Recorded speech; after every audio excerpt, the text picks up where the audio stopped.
et du Fils et du Saint-Esprit. Amen. De l'Évangile de Jésus-Christ selon saint Matthieu au chapitre 6 au verset 7 à 15. En ce temps-là, Jésus disait à ses disciples, « Lorsque vous priez, ne rabâchez pas comme les païens.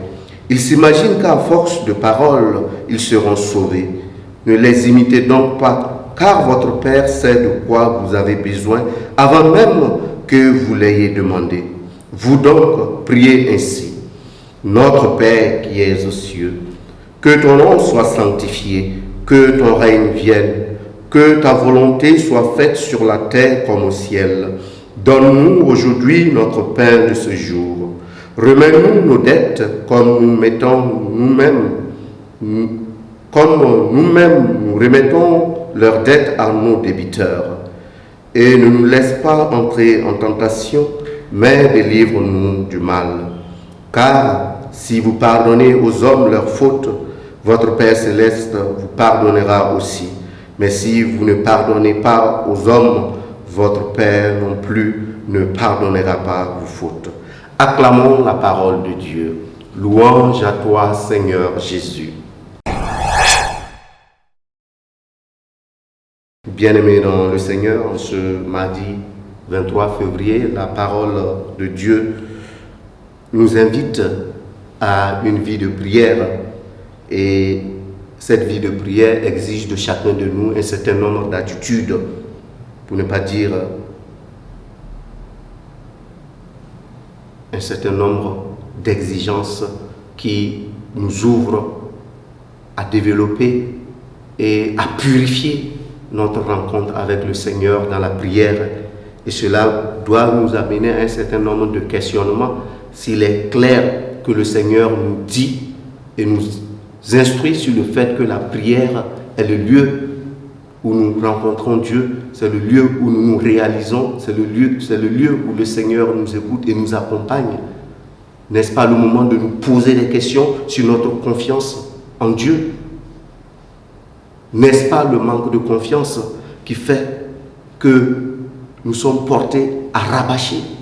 N'est-ce pas le manque de confiance qui fait que nous sommes portés à multiplier des paroles vaines dans nos prières?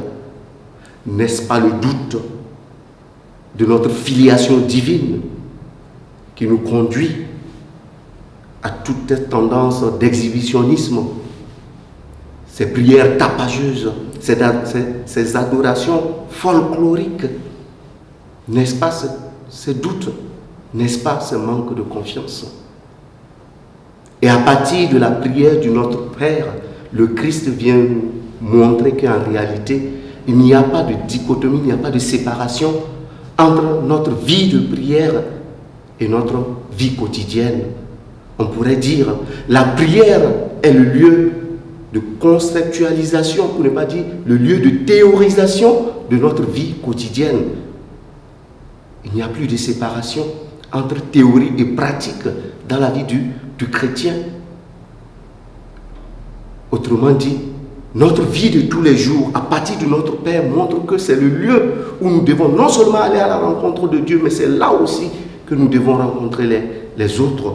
Autrement dit, notre quotidien devient prière, lieu par excellence pour rencontrer Dieu. Voilà à quoi nous engage le Notre Père. Une prière qui nous ouvre à louer Dieu, une prière qui nous ouvre à magnifier Dieu, mais en même temps une prière qui nous ouvre à la réalité quotidienne.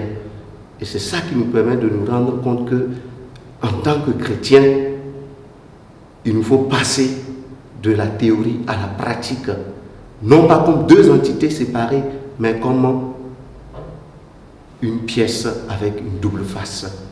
La face de la prière, la face de la vie quotidienne, qui nous engage à aller non seulement à la rencontre de Dieu, mais surtout à la rencontre de l'autre.